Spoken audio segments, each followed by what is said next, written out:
મતદાનની તૈયારીઓને આખરી ઓપ અપાઈ ગયો છે।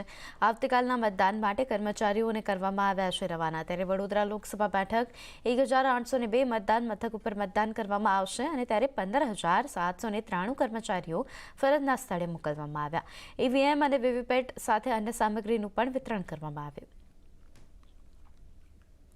આવતીકાલે લોકસભા ચૂંટણી માટે મતદાન થવાનું છે, ત્યારે વહીવટીતંત્ર દ્વારા છેલ્લી ઘડીની એટલે કે મહત્વપૂર્ણ જે તૈયારીઓ છે તે કરવામાં આવી રહી છે અને અત્યારે સીધા દ્રશ્યો તમને બતાવવાનો પ્રયત્ન કરીશું। તમે જોઈ રહ્યા છો કે તમામ જે કર્મચારીઓ છે તેઓ અહીંયા પહોંચ્યા છે અને જે ઈવીએમ સહિતની જે વીવીપેટ અને અન્ય જે ચૂંટણીલક્ષી સામગ્રી છે તે સામગ્રી જે કર્મચારીઓ છે તેમને ફાળવવામાં આવી રહી છે। વડોદરા લોકસભા બેઠકની વાત કરવામાં આવે તો કુલ 1802 મતદાન મથક પર આજે તમામ કર્મચારીઓ છે તેઓ પોતાની ફરજ બજાવવાના છે અને લગભગ 15,793 જેટલા કર્મચારીઓ જે છે તે ચૂંટણીલક્ષી જે કામગીરી છે તેમાં જોતરાયા છે। ઉલ્લેખનીય બાબત છે કે તમામ જે કર્મચારીઓ છે તેમને આ ખૂબ જ મહત્વપૂર્ણ અને સેન્સિટિવ દસ્તાવેજ જે છે અને ઈવીએમ મશીન છે એ તમામ લઈ જવા માટે તમામ જે વ્યવસ્થા જે છે તે વહીવટીતંત્ર દ્વારા કરવામાં આવી છે।